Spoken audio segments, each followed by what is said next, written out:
Halo, jumpa lagi dengan saya di channel saya ini, Pedal Team. Dalam video saya kali ini, saya akan membahas bahan-bahan apa saja yang jamak digunakan dalam pembuatan frame sepeda. Kenapa sih kita perlu tahu bahan-bahan apa saja yang kita gunakan untuk membuat sepeda? Ya tentu saja, jadi kita tahu apa karakteristiknya dan kita bisa mendapatkan frame sepeda yang terbaik sesuai dengan kebutuhan kita. Oh ya, sebelum saya mulai, klik like atau subscribe, support saya di channel ini supaya saya terus bisa upload video-video yang berguna bagi rekan-rekan.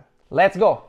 Bahan yang pertama adalah steel, atau lebih jamaknya kita kenal dengan alloy chromoly steel. Chromoly steel ini sangat jamak atau common digunakan di sepeda-sepeda kelas menengah atau ke atas pada era 80-an dan 90-an.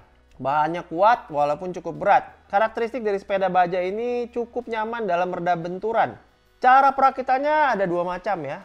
Biasanya menggunakan lug atau seperti sambungan pipa paralon, lalu dilas dengan las kuningan. Atau menggunakan las langsung dengan metode las sisik ya. Mudah-mudahan lasnya sisik, jangan yang sembarangan, nanti patah. Metode perakitan steel frame ini biasanya terbatas dengan pipa-pipa tubing saja dan tidak banyak atau tidak ada sepeda steel yang memperhitungkan kaidah-kaidah aerodinamik atau aero. Memang lebih nyaman mengendarai sepeda steel walaupun pada akhirnya karena frame yang berat akan mempengaruhi berat akhir dari keseluruhan sepeda kita. Bahan yang kedua adalah aluminium. Siapa yang tidak mengenal aluminium? Semua pakai.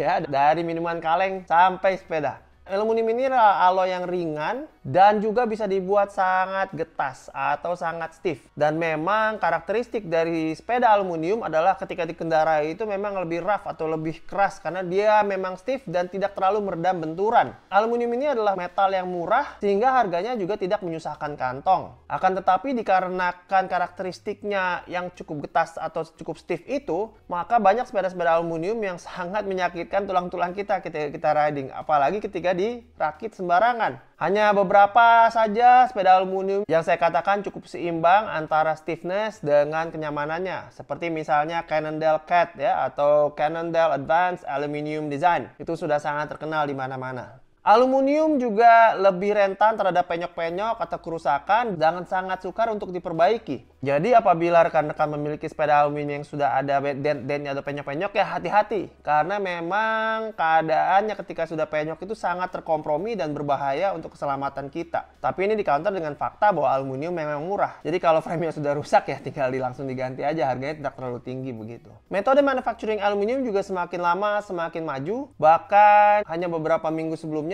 Specialized mengeluarkan satu sepeda yang terbuat dari aluminium tapi sangat aero. Dan entah bagaimana lagi para manufacturing akan mengeluarkan frame-frame aluminium di masa depan yang mungkin akan lebih canggih lagi. Ada juga metode manufacturing aluminium di mana mereka menggunakan metode butted aluminium ya, yaitu ujungnya lebih tebal lalu tengahnya lebih tipis. Akhirnya sepeda ini bisa lebih ringan dan bisa lebih kuat sambungan-sambungannya. Memang zaman semakin maju dan akhirnya mungkin aluminium ini akan semakin canggih ya dibuat oleh para manufacturing atau pabrikan.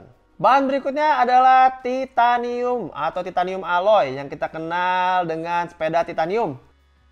Biasanya alloynya ini 3% aluminium dan 2,5% vanadium. Titanium sudah kita kenal adalah frame yang mahal, akan tetapi kuat, cukup ringan, dan tidak rentan menghadapi kerusakan atau penyok-penyok. Kuatan dari titanium ini adalah bagian dari kelemahannya. Karena metalnya keras, maka tidak banyak variasi yang bisa digunakan ketika membuat frame dari titanium. Biasanya bentuknya terbatas dengan cubing-cubing yang standar, menggunakan metode las biasa. Harap diingat bahwa titanium ini juga sangat tahan karat, sehingga banyak sekali atau hampir semua sepeda titanium itu tidak dicat. Karakteristik titanium juga sangat baik dalam meredam benturan di jalanan, sehingga nyaman untuk di-ride. Akan tetapi, titanium yaitu kembali tadi metode manufacturingnya cukup sulit, sehingga jarang saya hampir tidak pernah atau mungkin memang tidak ada saya melihat sepeda aero yang terbuat dari titanium. Bahan selanjutnya yang sudah tidak asing lagi adalah carbon bike atau serat karbon. Apa itu carbon bike? Carbon bike itu terbuat dari serat karbon yang dibonded menggunakan resin lalu dipanaskan di dalam sebuah oven.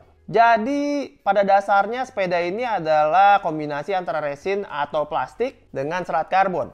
Karakteristik sepeda karbon ini sangat menarik ya, bisa dibuat sangat stiff atau sangat kaku sesuai kebutuhan atau dibuat dengan fleksibilitas tertentu sehingga bisa meredam benturan-benturan di jalanan. Sepeda karbon bisa dibuat tipis di bagian-bagian tertentu dan dibuat sangat tebal di bagian-bagian yang lain, sehingga benar-benar bisa di-tailor atau di-custom sesuai dengan kebutuhan kita. Sepeda karbon juga sangat tahan karat. Juga harus diingat bahwa sepeda karbon ini sangat-sangat ringan, sehingga bahan yang digunakan tuh bisa sangat sedikit dan sepedanya itu bisa sangat ringan dibandingkan bahkan aluminium.